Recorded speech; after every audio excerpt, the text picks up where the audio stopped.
ચાલો આજે મહાભારતની એક એવી કહાણીની વાત કરીએ જેણે સમગ્ર કથાનો પાયો નાખ્યો.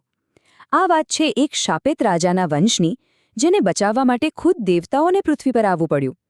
આ કોઈ સામાન્ય જન્મકથા નથી, પણ એક દિવ્ય ઘટના છે.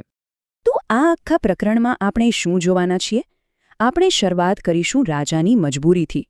પછી જોઈશું કુંતીના એ અદ્ભુત વરદાન વિશે, જેનાથી 3 રાજકુમારો આવ્યા. અને પછી એક ઉદારતાભર્યા પગલાંથી કેવી રીતે પાંડવોનો પરિવાર પૂરો થયો એની વાત કરીશું. તો વાર્તા શરૂ થાય છે રાજા પાંડુથી. એમના જીવનમાં એક મોટી સમસ્યા હતી. એક ઋષિના શ્રાપને કારણે તેઓ પિતા બની શકે એમ નહોતા, અને રાજા માટે આનાથી મોટો સંકટ બીજો કયો હોઈ શકે? આખા રાજ્યનું ભવિષ્ય દાવ પર લાગેલું હતું. બસ આટલી જ વાત. પણ આ એક વાક્ય પાછળ કેટલી મોટી સમસ્યા છુપાયેલી હતી. એક રાજા જે પોતાનો વંશ આગળ ન વધારી શકે, મતલબ હસ્તિનાપુરનું સિંહાસન વારસ વગરનું રહી જશે. આનો ઉકેલ લાવવો ખૂબ જ જરૂરી હતો. પણ કહેવાય છે ને, જ્યાં સમસ્યા હોય ત્યાં સમાધાન પણ હોય જ છે. અને અહીં આ ગંભીર સમસ્યાનો ઉકેલ હતો રાણી કુંતી પાસે. એમની પાસે કોઈ સામાન્ય ઉપાય નહોતો, પણ એક દિવ્ય શક્તિ હતી. આ મંત્ર એમને ઋષિ દુર્વાસા પાસેથી વરદાનમાં મળ્યો હતો. આ કોઈ સાધારણ મંત્ર નહોતો. આ મંત્રના જાપથી કુંતી કોઈ પણ દેવતાનું આહવાન કરી શકતા હતા અને એમના દ્વારા પુત્ર પ્રાપ્ત કરી શકતા હતા. ખરેખર એક અદ્વિતીય અને દૈવી શક્તિ હતી આ. તો હવે કુંતીએ આ દિવ્ય શક્તિનો ઉપયોગ કર્યો.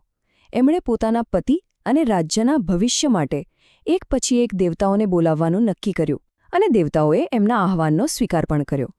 સૌથી પહેલાં એમણે ધર્મ અને ન્યાયના દેવતા ધર્મરાજને બોલાવ્યા અને જન્મ થયો યુધિષ્ઠિરનો. એ પછી શક્તિ અને બળના દેવતા વાયુદેવનું આહવાન કર્યું, અને એમનાથી જન્મ્યો ભીમ. અને ત્રીજી વાર દેવોના રાજા ઇન્દ્રદેવને બોલાવ્યા, અને જન્મ થયો મહાન ધનુર્ધર અર્જુનનો. અને ખાસ વાત એ હતી કે દરેક પુત્રમાં એમના દિવ્ય પિતાના ગુણો ઉતર્યા હતા. જુઓ, આ કેટલું સ્પષ્ટ છે. યુધિષ્ઠિર એટલે ધર્મનો સાક્ષાત સ્વરૂપ. ભીમ એટલે એવી તાકાત જેની કોઈ તુલના ન થઈ શકે. અને અર્જુન, એમના જેવો યોદ્ધા બીજો કોઈ નહોતો.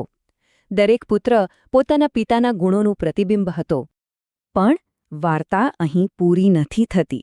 ઉલટાનું, અહીંથી એક નવો અને ખૂબ જ સુંદર વળાંક આવે છે. રાજા પાંડુની બીજી પત્ની માદ્રી પણ નિઃસંતાન હતી. ત્યારે કુંતીએ એક એવું પગલું ભર્યું જે એમની ઉદારતા બતાવે છે. હા, કુંતીએ પોતાનું આ દિવ્ય રહસ્ય, આ શક્તિશાળી મંત્ર માદ્રીને શીખવ્યો.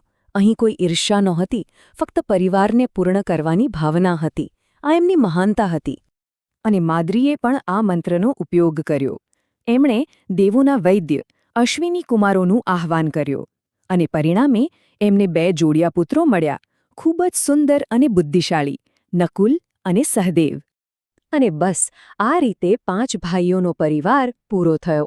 એક એવો ભાઈચારો જેની મિસાલ આજે પણ આપવામાં આવે છે. હવે તેઓ પાંડુના 5 પુત્રો એટલે કે 5 પાંડવો તરીકે ઓળખવાના હતા. 5 માત્ર એક આંકડો નહીં, પણ એકતા, શક્તિ અને ભાઈચારાનું પ્રતીક.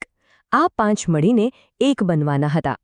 યુધિષ્ઠિર, ભીમ, અર્જુન, નકુલ અને સહદેવ, આ 5 નામ ઇતિહાસમાં હંમેશા માટે એક સાથે જોડાઈ ગયા, એક અખંડ એકમના રૂપમાં.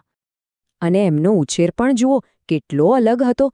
કોઈ રાજમહેલના વૈભવમાં નહીં, પણ જંગલમાં, પ્રકૃતિના ખોળે, ઋષિમુનિઓના સાનિધ્યમાં આ 5 ભાઈઓ સાથે મોટા થયા.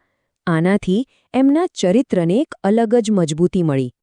એમનો જે દિવ્ય વારસો હતો એ નાનપણથી જ દેખાતો હતો. એમનામાં ગજબની શારીરિક તાકાત હતી, અને સાથે જ અસાધારણ બુદ્ધિ પણ હતી. બાળપણથી જ સ્પષ્ટ હતું કે આ કોઈ સામાન્ય બાળકો નથી. તો ચાલો એકવાર ફરીથી બધું યાદ કરી લઈએ.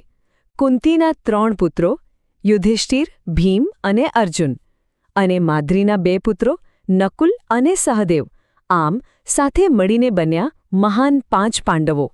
તો સવાલ એ થાય છે કે જેમનો જન્મ આટલો દિવ્ય હોય, જેમનો ઉછેર આટલો અનોખો હોય, એ 5 ભાઈઓના નસીબમાં આગળ શું લખાયેલું હશે? એમની આગળની સફર કેવી હશે? આ તો એક એવી મહાન ગાથાની માત્ર શરૂઆત હતી.